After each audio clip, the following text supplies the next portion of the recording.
Hey, it's Jordan with TYT Politics. I'm here with Chase Iron Eyes. You ran for Congress here in North Dakota. Didn't make it this time, but I have hope for you going forward. We're kind of in the 11th hour, I think. President Obama, on Friday, there was a kind of a trial balloon sent out that they were going to approve this. Then the whole world on social media and elsewhere kind of was in an uproar. A few hours later, they backtracked that no decision has been made. Um, in your view, what what do you think? Obviously, you can't get in the president's head, but what do you think is being missed as far as the Army Corps of Engineer, President Obama? We know obviously how many people get their water from here. We know about the sacred land, but what do you think's being missed that can't really be shown by a legal case? That's a very good question, Jordan. I think what's being missed is the sense of urgency. They think that they have time. They don't appreciate and understand the heart, the will, and the determination of people who are on the ground out here, who've been out here for months on end, completely roughing it out there on the campground, who have no sense of backing down. They don't have any give up in their heart. All they know is courage. They're trying to make a statement to the world that we need to find a better way. A new energy economy is possible, not only possible, but needed right now. So I don't think they have any appreciation that those people do not plan to back down. And obviously, as an indigenous person, member of Standing Rock Tribe, I mean, President Obama is the first African American president. He didn't operate as president trying to embrace that he is the first African American president, but it's historic. So I would think that the protection of those who can't fight back as strongly as a white urbanite would play into his factor. But do you feel that something has to be said for this is much bigger than just Standing Rock? This is much bigger than just Standing Rock's water. But if this goes through, what does that say about is the next pipeline going to be built on uh, there's a pipeline being built on natives' land in Texas to go to Mexico. Do you think Obama needs to look at the bigger picture, not just here? Most definitely. Obama needs to look at the bigger picture right now. We are facing a Trump presidency by all accounts. What's going on out here? We're at risk right now. Our constitutional rights, our civil rights, our human rights as Americans. If you take a look, if it weren't for the Young Turks, if it weren't for outside independent media coming here, lending a hand, like doing true journalism, doing true media, the story would be told only from here, and that is a story that vilifies Native Americans. It's a story that dehumanizes and paints them in a very negative, unlawful, unruly light. They're trying to create an other, and that's a very successful and effective way to play on those fears, those divisions, those historical prejudices. And you see it happening, and Trump is doing the same thing, but that's a ruse. That's not the real division or the real fight that we should be concentrating on. I'm not going to concentrate on racial equity right now, because if they're doing it to us and they're trying to create us as the other, us native people as the other, well, pretty soon they're going to be coming for your rights. Pretty soon they're going to be coming for everybody in Virginia who's fighting the pipelines there. I just returned from there to try to create some solidarity. But it starts like this is how fascism starts. They create divisions, they go for those people's rights, and then pretty soon they're coming for everybody's constitutional rights, civil rights, and human rights. Not as somebody who just ran for office, and not even someone who's obviously very close to this situation, but just as an American, when you look at the president, the media is starting to swoon over, oh, we got to start doing our legacy pieces and how terrific Barack Obama was. But he's gotten a lot of grief for really not doing much on the police brutality. He's, shed some tears after school shootings, but kind of thrown up his hands, said Congress is, Republican and we can't really get anything through. What would you, just as an American, not as someone part of this tribe, do you want to see him kind of in his final hours, have a little courage, have a little fight that, damned this whole energy independence, but no, we can't build a pipeline through Native Americans' water and land. Do you feel like this is his opportunity to kind of answer those naysayers who say he never had any fight in him? He always kind of took the pragmatic route or the easy route. I think that Obama is a politician, a a great politician. I think that I cried real tears when Obama was elected in '08 because it was a symbol. It was a validation that those of us in our country who are on this trajectory of social evolution, that this is our country. We can never forget that. This isn't Trump's nation. But I sometimes felt that I was being too hard on Obama. I felt that maybe black people were being too hard on Obama, expecting some of that leadership to come for those communities. And there's nothing wrong with that. We should expect that he has a different perspective than most people. But under Obama, he's responsible for the most deportations than any other president. Under his watch, the National Defense Authorization Act was put into effect, where they can detain American citizens without due process rights, and that's scary stuff. And so, not only that, but according to the leaks, his cabinet was picked by big banks before he even took office, and so he has some redeeming to do, and he needs to think seriously about his legacy. His legacy should be one of courage, not one of pragmatic compliance. Now that's easier to say when you're not in the shoes and when you're not having to answer to all those different forces. But look what happened to us this election. Obviously, people are sick and tired of that. We didn't fare well, progressives, in this election because of, there's a lot of explanations, but we just need to rethink that. And yes, Obama needs to send a message that there is a progressive future for our people in America.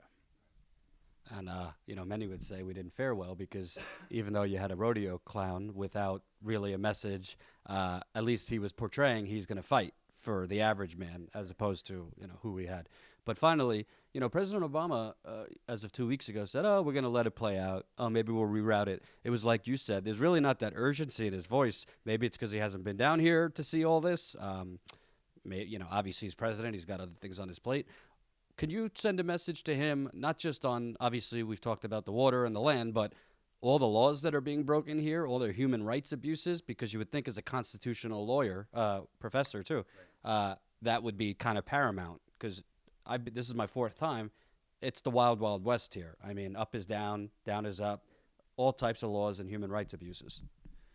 Yes, President Obama, as our nation's chief commander and responsible for all law enforcement, especially federal law enforcement, needs to look at what's going on out here. His Department of Justice, his Army Corps of Engineers, and the Office of the Attorney General need to take a look at what's going on, the abuses of civil rights and constitutional rights and human rights. Those are rights to be free from illegal search and seizure, the right to speedy process when people are getting booked. There's all kinds of things going on. They're being dehumanized. They're being put in dog kennels. They're being shot. Journalists are being shot with rubber bullets. I mean, people are being maced indiscriminately.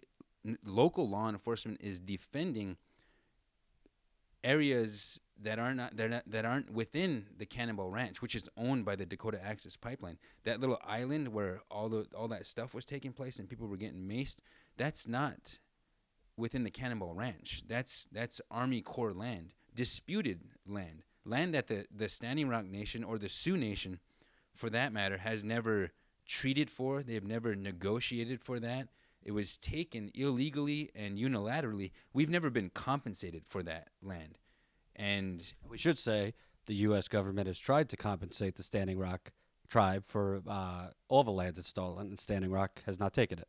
Yes, it's blood money to us. We would, you know what I mean? Like, this is our homeland. We've nobody knows how long we've been here. 10,000 years or more, 20,000 years. We don't really know. Our mythology and our cosmology places us right here. And so we have a duty to protect the water, the land. You know what I mean? It's got a spiritual foundation, but it's also a very economic foundation. That water there's no growth for our country unless we have fresh, clean water. And if you take a look at what's going on, look at just yesterday, 2 days ago, a private worker, a DAPL worker, ran over people trying to get out of a crowd. And granted, those things are, each side is going to spin it to their favor. But if you watch the video, I mean, I didn't think that he was being blocked in, but he ran over people, and then as he's going out, he discharges his firearm, shooting off like 7 rounds. You can see the shell casings being ejected, and and he pointed the gun at people too. yeah, that's right. That's an assault. He's committing crimes, and so you need a prosecutor who's going to charge those crimes. Even the last guy that had the AR-15. Those guys are not getting charged whatsoever. They're being played up as a victim in the local media. And finally, I interviewed a tribal lawyer last time I was here. He did a great job explaining the 1851 treaty, the 1868 treaty. Peter, and he said something really powerful. He said, all these folks like to talk about the Afghanistan war, longest war in American history. He said, no. The longest war in American history is against the Standing Rock Sioux tribe. Can you kind of talk about, those people are very focused on the water, the sacred land, and all those things are the most urgent. But bigger picture, people should know that you guys have been the victims of illegal action, genocidal behavior, land seizure, all that stuff. I mean, you're talking over 2 centuries. That's a very good point. We are struggling. Indigenous peoples in our country. Look, just to say those words carries a lot of meaning in our country. You know what I mean? In the United States, because indigenous peoples, tribal nations, have a sovereignty, a self-determination that predates the doctrine of discovery, which is the legal and spiritual or religious fictions that were created to expropriate tribal nations and native peoples of all of their property, all of their their material and immaterial possessions. That's the land, that's your very spirit, your language, your culture, everything. Like there was a mass colonization that was perpetrated on this continent, but that was only after a mass colonization was perpetrated in Europe. And that's how we've got to be really careful, because people are painting indigenous peoples and water rights struggles and struggles to protect the environment as an Indian thing, as a primitive thing, as something that's outdated and in the way of progress. Well, we've seen that narrative before, and we have to realize that the water doesn't care what color your skin is, doesn't care what language you speak, doesn't care what songs you sing, what your politics are, whether you lean left or right or what have you. The water is there and it deserves respect. There needs to be a reevaluation of our laws and our economy, because in our modern day America in 2016, there are some tribal nations, some people who hold on to that prior and original free and independent nationhood. But we were made citizens in 1924 without our consent as well. We were fighting for this country before we were citizens of it. Now we're citizens of states, and we're citizens of the United States and tribal nations. We pay taxes in all of those jurisdictions as native people. We're the most heavily taxed, actually, contrary to popular, stereotype. But it's that story gets left behind because that takes a little bit of diving into, or it takes kind of a pre-existing understanding of the history here, of a genocide, of a Holocaust at the very least, and an ongoing and current legal and economic oppression that just gets left out of all the mainstream narrative. I'll end with this. Who else doesn't care about color, all that? Oil when it leaks. So I think a lot of people don't realize that they're putting this pipeline together as fast as humanly possible, very, very quick, to try to please investors, try to make sure investors don't pull out. And when you do things like that very hastily, pipelines break. As we've seen, hundreds of pipeline leaks or spills have not been even reported. They say, we don't want to over-report. So it's kind of not an if, it's a when. That's absolutely right. And people are coming together. Like I said, the camp is probably, it's not even, it's half non-Indian. You know what I mean? It's people from all over the globe, all over the country that are coming here to show solidarity. And we all face the same risks. The sooner we transcend all those artificial, those human classifications like race, religion, income level, politics, whatever it is, like we have to cut right through that. A lot of us thought we were already on that path, and a lot of us are. But obviously we have a tremendous amount of work to do in our country, because you can't drink oil, you can't eat money, and we've totally lost our way as far as respecting the true source of all of our economic wealth, our actual human survival. Like, we need to respect those resources. Thanks so much, man. Appreciate it.